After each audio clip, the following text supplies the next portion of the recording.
Well, who thought we'd be in this situation? Episode 8, we've survived the board meeting. We are still in charge of Leeds United. I still don't know how to manage this football club, but I've looked at where the problems lie, and I think I may have sorted them out. And look forward to episode 9, where I started off the video by saying I have not sorted out any of the problems that we currently have. In the last episode, in a must-win game against Crystal Palace, in order to save my job, we managed to secure all 3 points as Sam Johnston scored an own goal in the second half and gave us a 1-0 win. I did also say that we were going to sign him if we managed to save my job, and that didn't happen. I completely lied, and I would not be signing a player that is purposely losing a match. And then again, you look at my strike force and they can't put the ball in the back of the net, which loses me matches. I didn't know that. You're telling me now for the first time.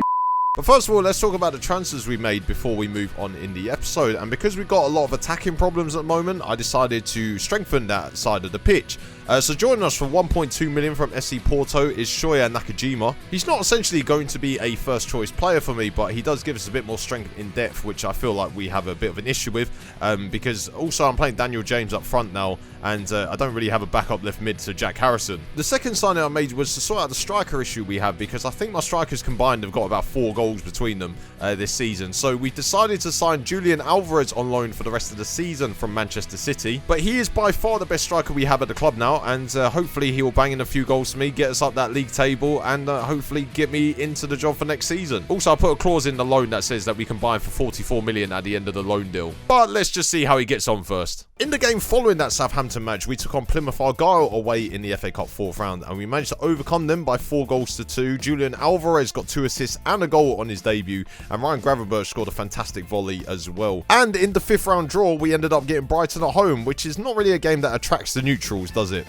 We then went away to league leaders Manchester City in the league, and we managed to hold them out for 65 minutes before we conceded twice in 3 minutes as we lost by 2 goals to 0. And then finally, we took on Aston Villa at home, and Andrea Bellotti gave Villa the lead in the 57th minute, but then Daniel James came off the bench to equalise and to get us a 1-1 draw.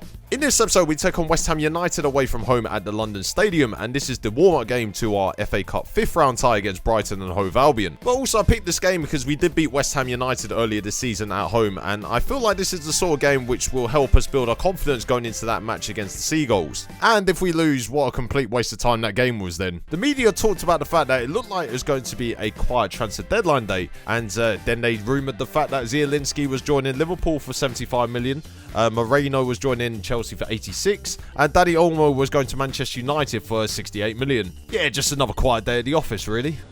Not. We also have a bit of an injury crisis at the moment at the club, because Robin Koch also injured his ankle in the game against Plymouth, and he is actually one of my best players, so that's worked out really well for me. It's only taken 6 months, but Rodrigo has finally dropped his concerns about the way that I handled team talks, because apparently I shouted at the team after we lost a 2-1 lead in injury time against Brentford. I mean, to be honest, I'm well within my rights to shout at the team, because we should not have lost to Brentford 3-2 when we were 2-1 up going into injury time. Maybe if they stop being massive bosslers, we might actually get somewhere.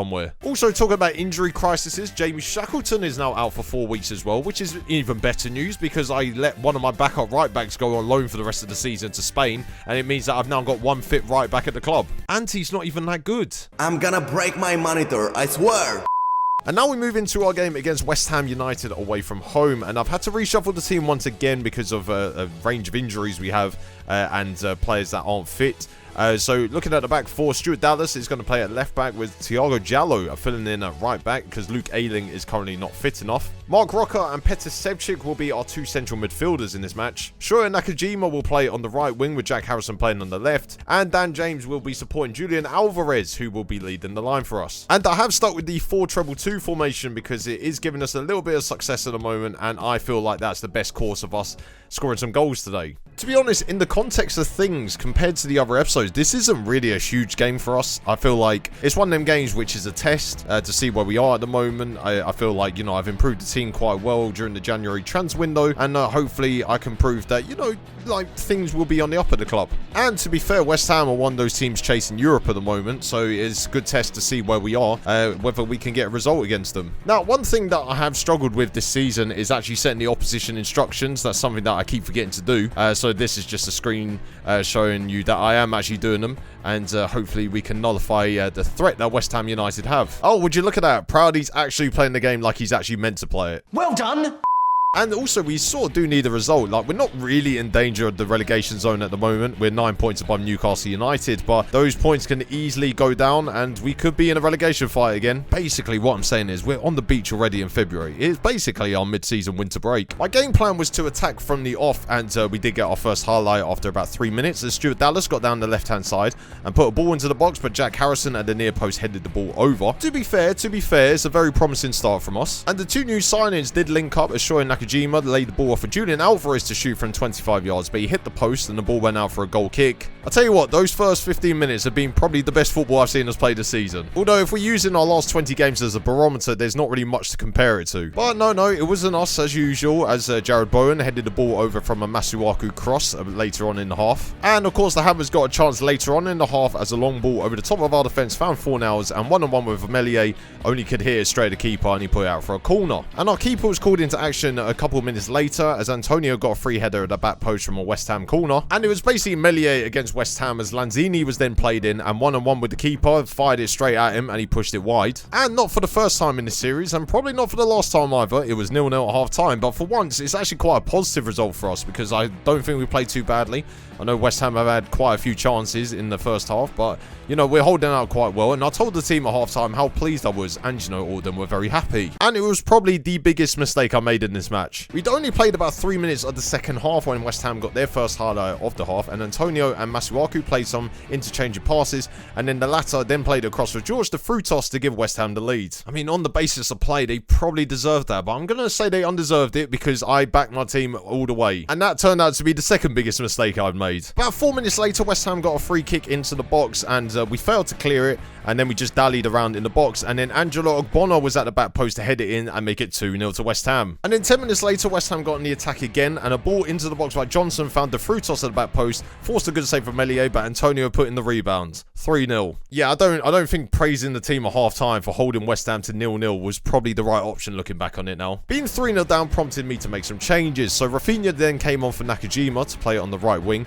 while I brought on Junior Firpo to play at left back, and then moved Stuart Dallas to the right back position, taking off Thiago Jallo. And then within a few minutes of his introduction, we did get on the attack, and we managed to get a bit of luck on the edge of the box, and the ball found its way to Jack Harrison, who slid the ball in for Rafinha to fire into the top corner and to get us back into the game. At this point, I thought, oh yeah, we're going to come back, like, easily. We're going to easily cut... Oh, forget about it. And to make matters worse, Jared Bowen was then played for on goal, and he made it 5-1. I mean, what was the point? What is the actual point? And full time came about, and finally it ended. We lost 5-1 to West Ham in the second half of the match. Yeah, I think the second half highlights were pretty good before, you know, we kicked off for the second half, and probably when the game ended. And let's just forget the 45 minutes in between those two moments. Yeah, I bet the board are really regretting giving me another opportunity.